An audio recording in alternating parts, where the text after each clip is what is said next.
Hello दोस्तों, आप सभी का स्वागत है आपके अपने चैनल एग्जाम हब पर। आज हम लोग पढ़ेंगे कौटिल्य का जो सांड गुण नीति सिद्धांत है उन्होंने दिया था। हम लोग इसके बारे में पढ़ेंगे। इसके पहले हम उनका जीवन परिचय, उनका सप्तांग सिद्धांत और मंडल सिद्धांत को पढ़ चुके हैं। जो सांड गुण नीति सिद्धांत है ये कहीं ना कहीं मंडल जो सिद्धांत है उससे संबंधित है। तो देखिए, जो सांड गुण नीति सिद्धांत है इसके अंतर्गत कौटिल्य ने विभिन्न देशों को आपस में किस प्रकार के संबंध रखने चाहिए, किस प्रकार की नीति अपनानी चाहिए, मतलब उनके जो आपसी संबंध हैं, विभिन्न देशों के जो आपसी संबंध हैं उसके परिप्रेक्ष्य में वे किस प्रकार की नीति अपनाएं, वो बताया हुआ है कौटिल्य ने सांड गुण नीति के अंतर्गत। और जो इसके पहले जो हमने मंडल सिद्धांत पढ़ा था, देखिए मंडल सिद्धांत इसके पहले पढ़ा चुके हैं, तो उसका जो लिंक है डिस्क्रिप्शन बॉक्स में दे दूँगी, आप लोग वहाँ से जा करके उसको देख सकते हैं, तो आपको ज़्यादा अच्छे समझ में आएगा। तो जो मंडल सिद्धांत है, मंडल सिद्धांत के अंतर्गत कौटिल्य ने बताया कि किस देश का अपने पड़ोसी देश के साथ या उसके पड़ोसी देश के साथ किसी देश विशेष का क्या संबंध होएगा, क्या मित्र लगेंगे, कि शत्रु होंगे एक दूसरे के, कि उदासीन रहेंगे, कि क्या संबंध उनका रहेगा, वो मंडल सिद्धांत के अंतर्गत बताया गया है। और सांड गुण जो सिद्धांत है वो बताता है कि उन्हें अपने मित्र के साथ कैसी नीति अपनानी है, शत्रुओं के साथ कैसी नीति अपनानी है। तो ये दोनों में एक डिफरेंस है जो कि हमें याद रखना है। तो आई होप आपको समझ में आ गया होगा कि डिफरेंस क्या है। तो चलिए अब अगला स्टार्ट करते हैं। कौटिल्य के द्वारा दिया गया ये सिद्धांत विभिन्न देशों को आपस में किस प्रकार की नीति अपनानी चाहिए इससे संबंधित है। इसके लिए उन्होंने 6 प्रकार की नीतियाँ बताई हैं। तो नाम से ही क्लियर है, सांड गुण सिद्धांत है, तो 6 इसमें नीतियाँ बताई गई हैं। 6 वो नीतियाँ कौन कौन सी हैं, वो है संधि, विग्रह, यान, आशय, संशय और द्वैत भाव। तो ये 6 नीतियाँ हैं।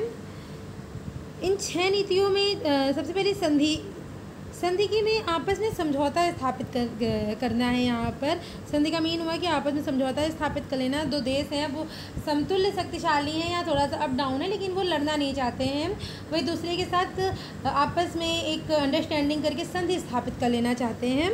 तो ये आपस में समझौते द्वारा स्थापित होता है।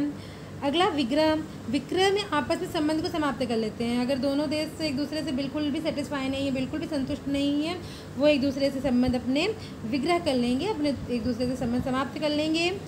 यान के अंतर्गत दूसरे देश पर आक्रमण करना। अगर एक शक्तिशाली देश है तो वो निर्बल देश पर आक्रमण कर देगा, तो ये यान के अंतर्गत आता है। उसके बाद आशय का मतलब है शांत रहना, कोई स्टेप नहीं उठाना है, कुछ भी नहीं करना है, शांत रहना है, शांति बना के रखनी है, ना संधि करनी है ना विग्रह करना है, तो ये आशय के अंतर्गत आता है। अगला संशय का मतलब होता है दूसरे पर स्वयं को आश्रित कर लेना। एक देश दूसरे देश पर आश्रित हो जाए अपनी आवश्यकताओं के लिए, अपनी सुरक्षा रक्षा के लिए अगर दूसरे पर आश्रित है तो उसे संशय कहा जाएगा। और द्वैत भाव, एक राज्य की दूसरे राज्य के साथ संधि कराना है, मतलब एक कोई देश है वो मीडियोकर का काम करता है और 2 देशों के बीच में आपस में संधि करा देता है, तो ये होता है द्वैत भाव। तो कौटिल्य के द्वारा दिए गए ये 6 सिद्धांत थे, शायद समझ में आ गए होंगे आपको ये। अब इन नीतियों के संचालन के उपाय क्या होने चाहिए, कौटिल्य ने ये भी बताया है। तो कौटिल्य ने कुल 4 प्रकार के उपाय बताए हैं, साम, दाम, दंड, भेद।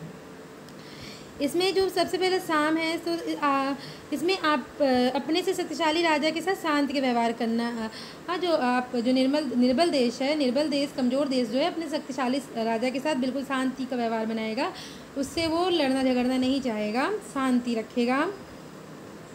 दूसरा दाम, अपने से शक्तिशाली देश को उपहार देकर संतुष्ट करना, उनको मौके मौके पर उपहार देना, अपने राजदूतों को भेजना, इस प्रकार से अपने यहाँ से उपहार भिजवाना, तो इस तरीके की उनको अपने आमंत्रित करना, कुछ इस टाइप से उनको संतुष्ट करने का प्रयास करेगा और आपस में शांति बनाए रखेगा। इसमें भी ये वर्क जो निर्बल देश है शक्तिशाली देश के साथ ही करेगा, शक्तिशाली देश को उपहार देना, उनके यहाँ समय समय पर उपस्थित होना, इस प्रकार के काम करेगा। और दंड, अपने से कमज़ोर राज्य पर आक्रमण कर देना। दंड नाम से ही कहते पता चलता है, दंड मतलब अपने से कमज़ोर देश पर, देश हो या राज्य हो, राज्य और देश पहले बता चुके हैं आपको सेम ही है, तो अपने से कमज़ोर राज्य पर आक्रमण कर देना। भेद, 2 राज्यों में आपस में फूट डलवा देना। कोई तीसरा राज्य है वो क्या करे, 2 राज्यों में आपस में फूट डलवा दे और फिर उनके भेद भी स्वयं प्राप्त कर रहा है और उन दोनों की शक्तियों को भी छीड़ कर रहा है, उनकी शक्तियों को भी तो हराश होगा। जब 2 देश आपस में लड़ रहे हैं तो वो अपने जन धन की हानि तो करेंगे ही करेंगे, और इससे क्या होगा, जो तीसरा देश है वो कहीं कहीं ना कहीं अपने आप को आगे बढ़ा रहा है। तो ये भेद एक टेक्निक हुई, ठीक है। तो इस तरीके से कौटिल्य के द्वारा बताया गया ये सारणी गुण नीति सिद्धांत था, और उनके द्वारा बताया गया इसको कैसे हम संचालित करना है हमें सारणी गुण नीति को, उसके लिए 4 उपाय दिए गए थे। तो ये कौटिल्य की सारणी गुण नीति थी। इसके पहले हमें सप्तांग सिद्धांत, कौटिल्य का जीवन परिचय और मंडल सिद्धांत हम लोग पढ़ चुके हैं। उसका लिंक मैं डिस्क्रिप्शन में डाल दूँगी, आप लोग चाहें तो वहाँ से जा करके देख सकते हैं। बाकी अगर आपको वीडियो अच्छी लगी तो प्लीज़ चैनल को लाइक करें, सब्सक्राइब करें और ज़्यादा से ज़्यादा शेयर करें। धन्यवाद।